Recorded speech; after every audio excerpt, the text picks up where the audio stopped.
Start the morning right with a cup of Vinyl Tap. Nothing beats the refreshing taste of a hot, warm mug of Vinyl Tap. Enjoy your podcast in liquid form today. Vinyl Tap. Enjoy responsibly. Ho, ho, ho. Merry. I'm Elf. I'm Elf. I'm Elf. And this week on Vinyl Tap, we did none other than Merry Christmas by Mariah Carey. That one Christmas album. She's done more than that. Has she? Yeah, she's done a few Yeah. A few. since then. This was 26 years ago. Is it? Yeah. Wow, that's... Aged That's a well. number. It's Shit, aged well. It's aged that extremely happened. well. It's older than all of us. I'm pretty sure I know every single song on this without wanting to. Really? Yeah. Like it just happened? Yep. They've happened to me regularly through work, through shops, through life, TV. Gaths. Yeah. The gath. Good on you, Mariah, for impregnating me with your Christmas music. Brilliant. Yep. Yeah. It was great. Silent Night. What a banger. What a great way to open up. You reckon?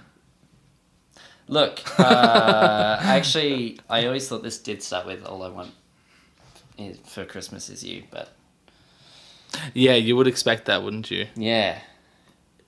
Through the lens of 26 years, sure. But at the time, I'm pretty sure she really, and it does come through, really wanted a balance between bangers and Christmas carols. There's a pretty good balance across the whole album. you also got to think that this isn't just a Christmas album, it's a pop album. Right? And it's pretty standard to have your lead single be the second track. Is it? Yeah. Oh, Most totally. I didn't realize that. Is that like a pop trope? It's a rock trope. It's just a it's thing. just- Really? It's been Yeah. it's permuted music for a very long time. Can you think of some examples right now? Yeah, Mr. Brightside, second track on Hot Fuss. Huh. Just the first one off the top of my head. Right. Yeah. Breathe, I think, is the second track on Dark Side of the Moon. And All I Want for Christmas Is You. Well, yeah, okay. Well, you learn something new every day. Big thing. Yeah, I mean, like Silent Night was more or less It's forgettable. what you'd expect. I thought it was pretty good. Except for introducing that Hammond organ sound. Oh my god. Which, hell yeah. Hell yeah. Oh, yeah. Yeah, look, it was good. Some shit hot licks across the album. And also, like, they had a cool little texture drop with the bridge, and the, like, vocal register changed. It, like, went up into, like, what do you call it? It's like head voice for dudes. Is it still head voice for... Yes. Yes, okay. Up into a head voice. Yeah. Which was cool. Her descant range. She hit a high B flat at the end there, which is like... Mariah Carey has a vocal range of like, I think it's 4 or 5 octaves or so. Yeah. And she's the one person I can think of who has that power and chooses to use it for good, you know? Oh Holy Night, the third track on this album, holy shit, she reached some, like, stratospheric That note. fucking notes. Wow. Yeah. The highest like concrete note that I got there was a B, like above his treble stave. So Yeah, that's pretty atmospheric. Yeah. She's really good. Like, her... She's incredible. Amazing. The amount of... Like, it's very tropey, but like all those pentatonic It kind of has to be, though. Yeah. Like, it's not... If you do a Christmas carol or a Christmas song without those tropes, then it kind of doesn't feel like a Christmas song, right? Yeah, but like... See, this is what I find super interesting about this album. All these songs, right? They've got so many of those like pentatonic licks. It's all very gospel-y. So good. And it's like... It's literally... That's it. Like, that's it. It's all tropes. To the point where it's gone, like, past being kind of tacky, and it becomes good. It's fun again. Yeah, it's insane. Like, had she tried to maybe, I don't know, just like introduce them as like little, I don't know, licks, little sort of lines. But to it's so ornament them. saturated It's so with saturated it that like your mind gets past it. Exactly. In her, like, original songs, though, I feel like they weren't as tropey in that way. They were more musical theatre kind of vibes. Yeah. I think it was to do because they were more upbeat and like the tone of the bass and the bass was driving, and you don't normally get that in like your typical Christmas carol. Just because you mentioned it, I hated the bass across this album. Oh, It drove me nuts. Yeah. Yeah. Bass and drums, ass. Oh my god. Oh, I didn't like the drums. Awful. Pretty sure they were programmed or a drum machine. And this and is they were just the so most hyper flat. successful album ever, and we're just like, the bass and drums are fucking garbage. I like the bass. Well, you're Really? wrong. You like the No, bass? it's lifeless and No. awful. Yeah. It's the most boring thing I've ever heard. Nice. Jason, really? Yeah. That bass tone was terrible. It was as flat and lifeless as the drum beat. Like, it Yep. was fucked. Yep. It literally sounded like a karaoke Christmas, like, backing track. It's the kind of thing that you Babes, hear... it was. It was. But is that not what you expect? Like, No! It doesn't matter what we expect. I don't know. Like, I feel... This is the kind of shit that I'd hear if I went to visit Nan at, you know, the retirement village. Okay, but... And everyone's singing along with the... Except it just so happens that it's one of the greatest singers I don't know, to if grace you the put, pop like, stage. Flea or... Now that's or, like, that's a funny idea. John Paul Jones or like as a bassist. Like you're talking about the bass, Yeah. but like if you put like someone else in their tone on here, I feel like it starts to distract from... Oh, I'm not even talking about the tone yet. I'm talking about the composition of it. It's so lifeless and stale. It's And tropey. then the tone. It's tropey, which is what we just spoke about. Okay, you can be tropey without being lifeless and stale. That's what we also just talked about. No, but we spoke about how it had come full circle. Yeah, that hadn't. That's I disagree. because being boring is never gonna come full circle, except for like Philip Glass. Look, I'll give this opinion a little bit more depth, particularly in the just true Christmas carols where it's like a, you know, your Silent Night, Oh Holy Night, you... It got me in Joy to the World, is where I was like, this bass has to stop. It's like it was the the unholy trinity of bass, like Rhodes 1997 generic keyboard sound and drum machine. Between those three, they created the most lifeless backing track ever to grace the planet. And then, like, there's, like, Mariah Carey trying her best to carry, and there's, like, Doing gospel her voices best. doing her best. And she did, actually, like, carry Yeah. really hard. Yeah. And the gospel voices, like, helped, and it was all kind of good, but no, that backing track was terrible. Yeah, the rhythm section in this album just doesn't do it for me at all. Honestly, it reminded me of, there was, like, a Beatles karaoke sing-along DVD that my mum once bought for our family. This was, like, a while back. And That sounds awful. yeah, and it wasn't actually like, it was all like MIDI tracks. Oh my god. It was Oh my god. and this brought me back to it. I don't think it's MIDI levels bad. That's probably not. No, I think you guys are being a little harsh, and I can't say I noticed the bass. Do you want to get clicks?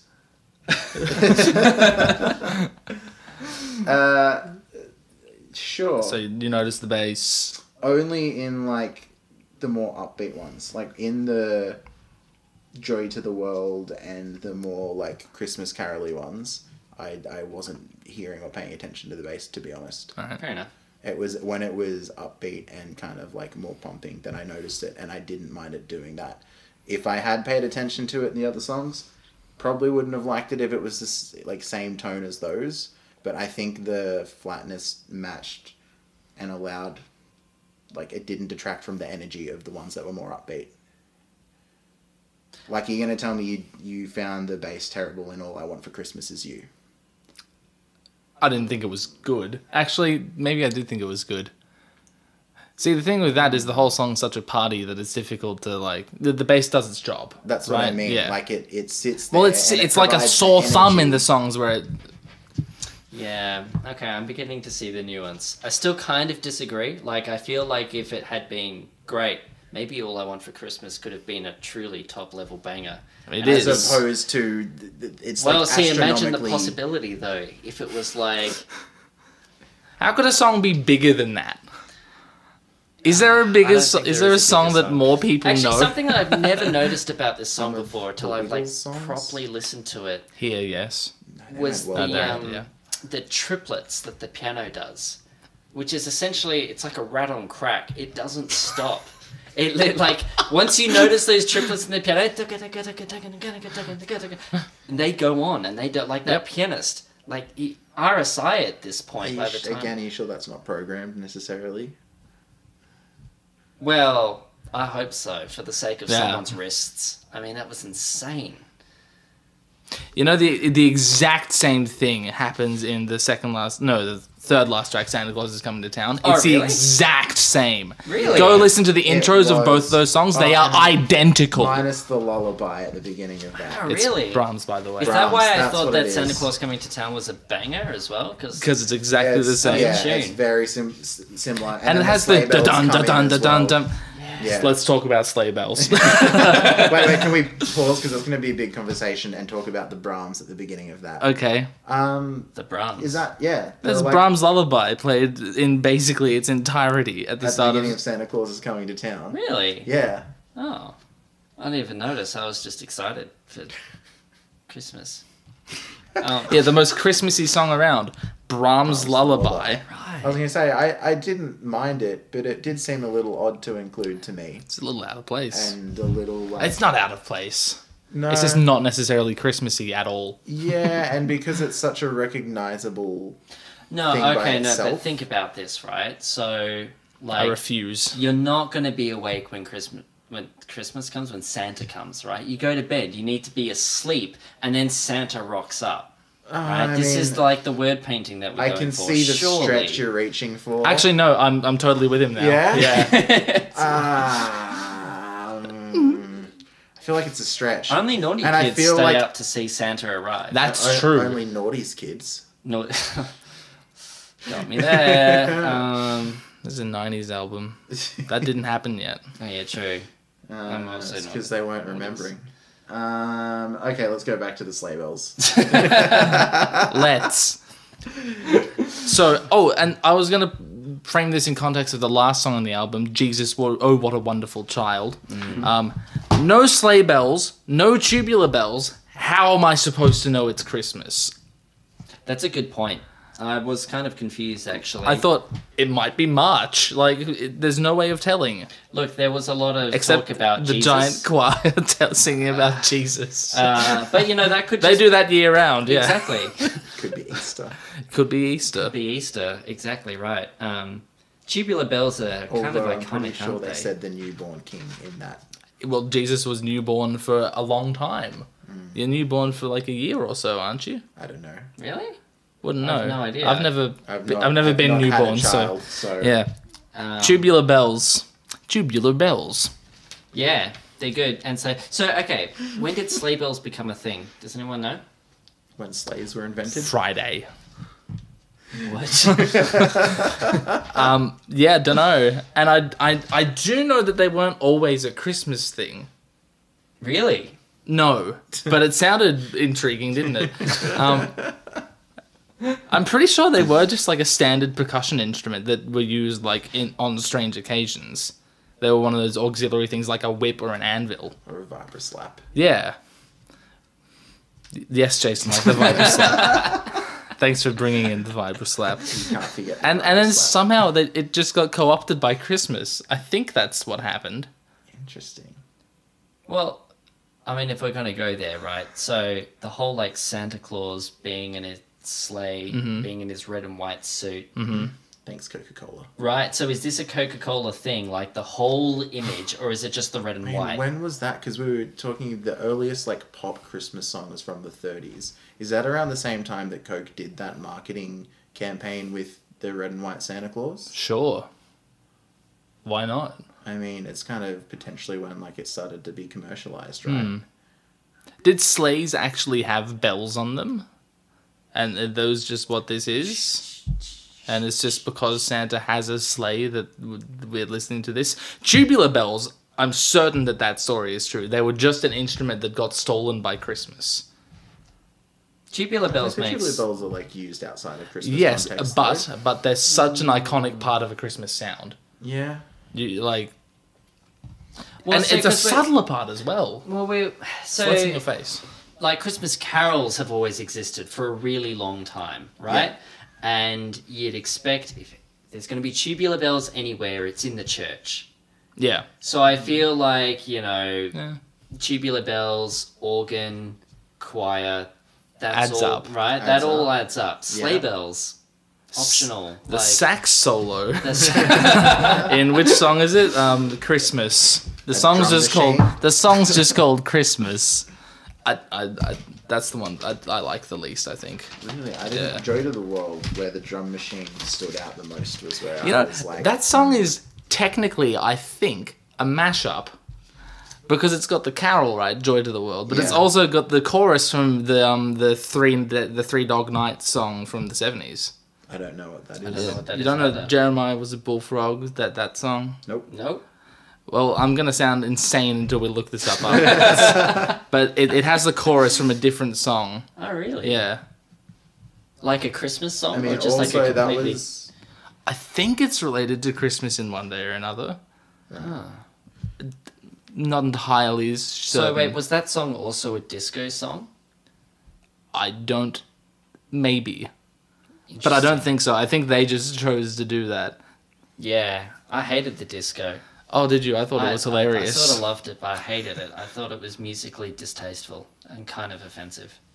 In this particular. Yeah. Joy to the World, yeah. Yeah. Also, it was the first one with that like Disney key change. Was it a Disney key change? It had a like big in your face key change in the last Yes. chorus. Like very like cliche, but not to the point What where exactly it's good. is a Disney key change? Now, this is something we could talk about for a long time, so I don't think we should dig too far into We it. won't go too far, But it's always superficially- up at semitone or tone, Yeah. and it's Okay. always very abrupt and Yeah. pretty much Mid-chorus. pointless. Yeah. Yeah, okay.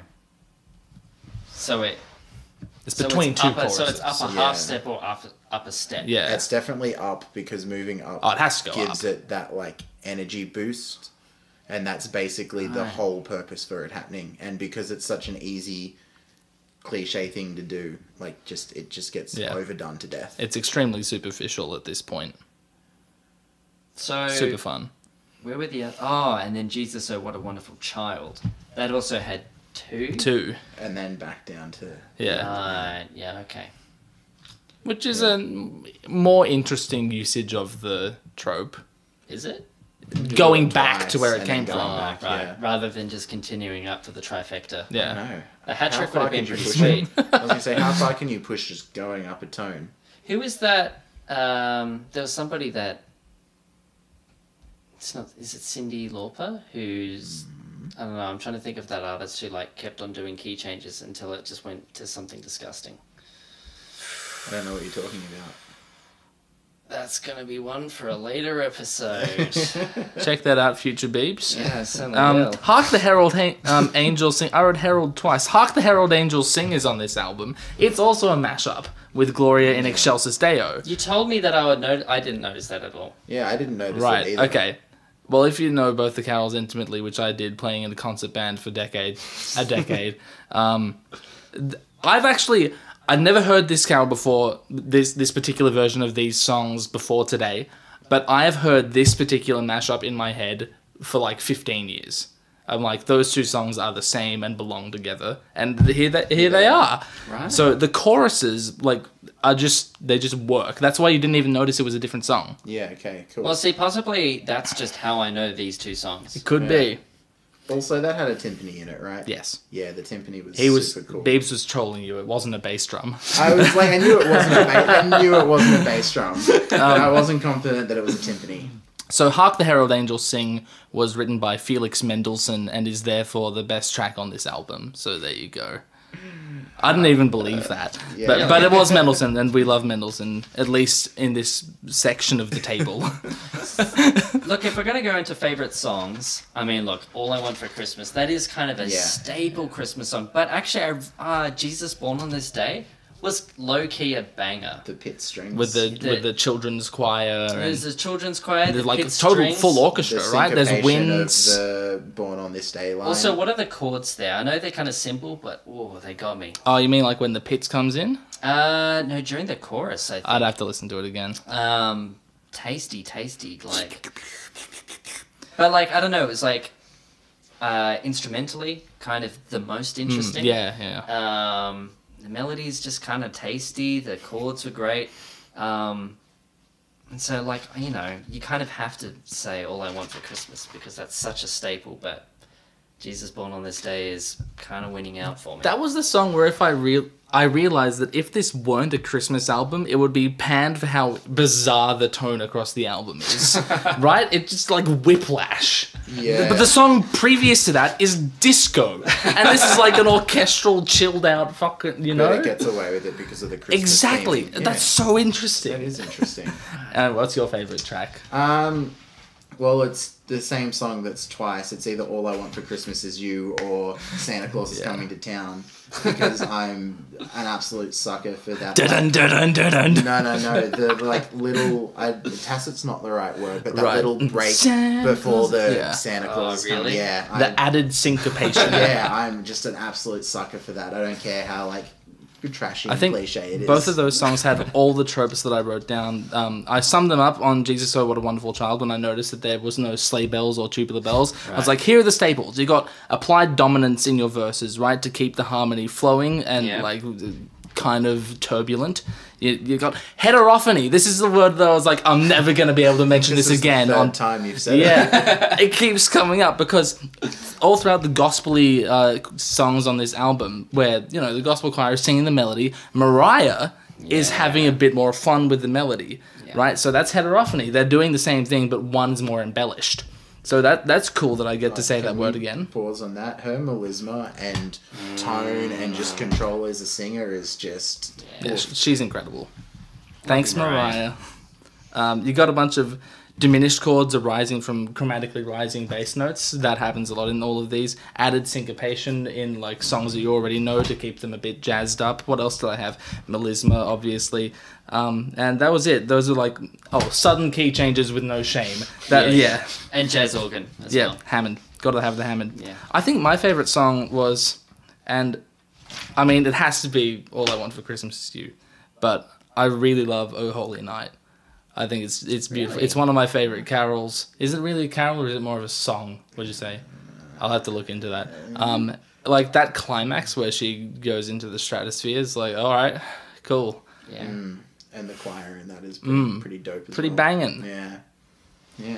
I don't know. I don't really like or dislike Christmas music as a whole, but this album was far more enjoyable than I was expecting it to Yeah, be. we had a lot of fun. Honestly.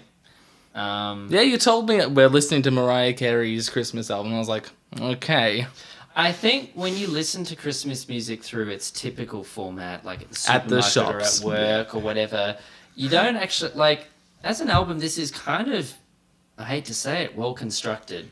It's got Except for good... minus the last song placement. But Yeah. I don't yeah. like. I hate that the album ends with a fade out. I really hate it when that happens. It's And a bummer. also the last one again, it was just a bit too like up tempo. In an album that you have slower songs, Yeah. why not kind of wind it down at Wind the it end? down. I think Yeah. swapping the last two songs would have been a pretty Yeah. simple fix. Yeah.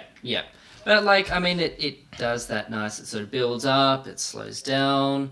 Takes also, you on a journey. there's like... Christmas journey. There's instrumental sort of variation as well throughout. I don't know, it's a bit cool. It's a good album. Funky, yeah. It's a good album. It's standard. You've already heard it though. Let's be real. Click above to find out what else we've spoken about in this theme. Click below to support the artist that we just listened to. And make sure to tune in next week for more Vinyl Tap. That's pretty good.